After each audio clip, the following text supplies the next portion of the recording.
Welcome to The Explainer. Today, we're going to unpack a massive question in the modern entertainment world.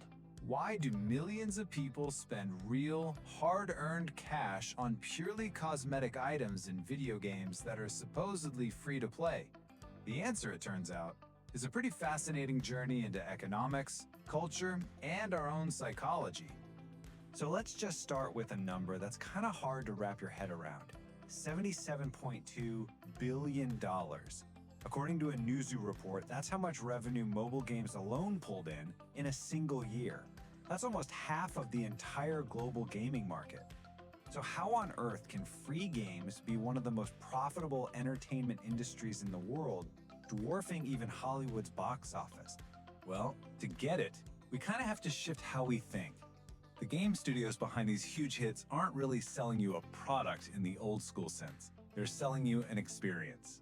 This is the core idea behind a concept called the experience economy, which basically argues that modern consumers, well, we increasingly prioritize buying memorable experiences over just buying more stuff.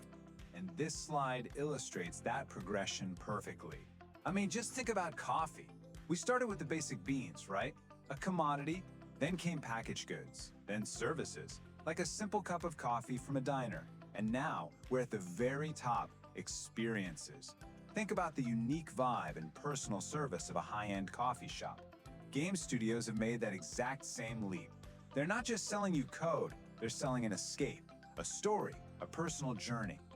This quote really nails the importance of what we're talking about here. You know, games have gone from this niche hobby to a dominant cultural force.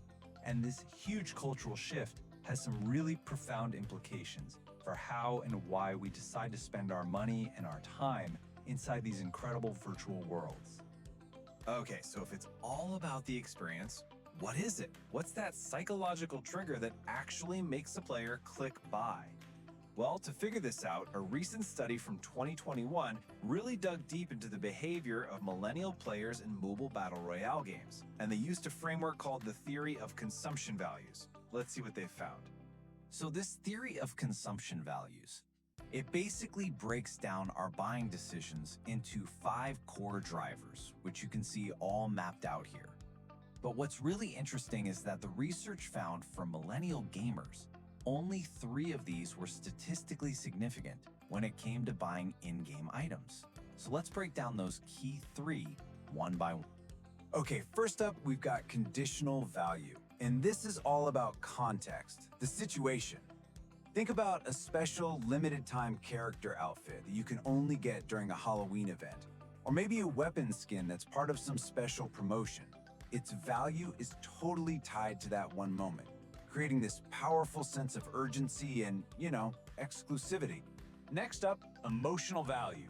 This is basically the feel-good factor. Does the item just make you happy? It could be something that triggers a bit of nostalgia, like a collaboration with a cartoon you grew up with. Or it could simply be something that makes the game more fun, more vibrant, and just more enjoyable every single time you log in. And finally, of course, there's monetary value. This is that classic bang for your buck calculation we all do in our heads.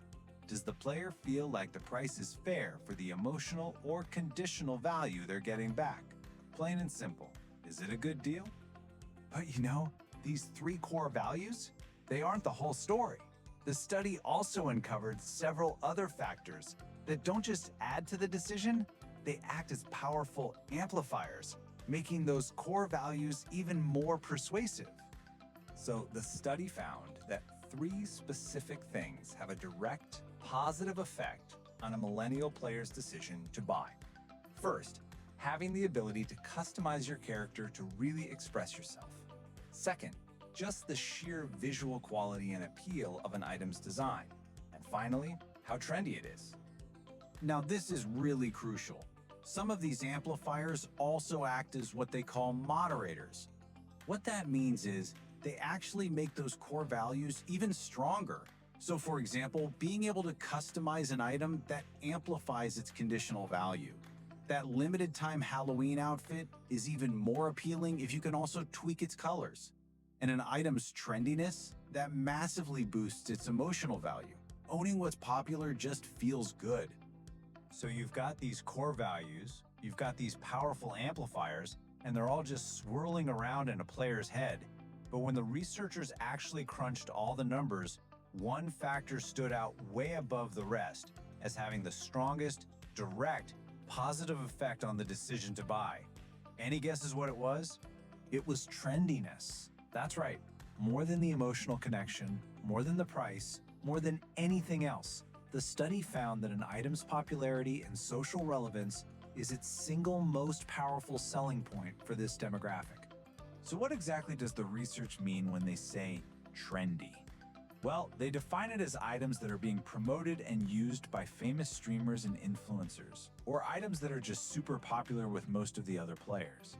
It all creates this powerful sense of social validation, this desire to be part of the in-group by having the cool, relevant stuff. Okay, so let's pull all these threads together. Let's really get a clear picture of what's happening in a player's mind during that split-second decision to turn virtual currency into a virtual item. An in-game purchase is way more than just a simple transaction. It all begins in this new experience economy. From there, the choice itself is driven by a mix of those conditional, emotional, and monetary values we talked about.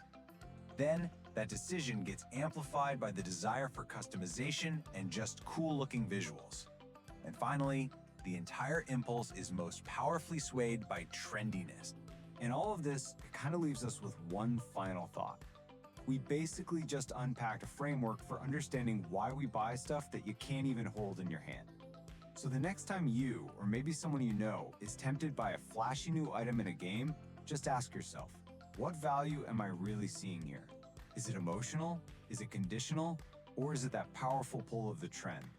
The answer says a whole lot about the new economy we're all a part of.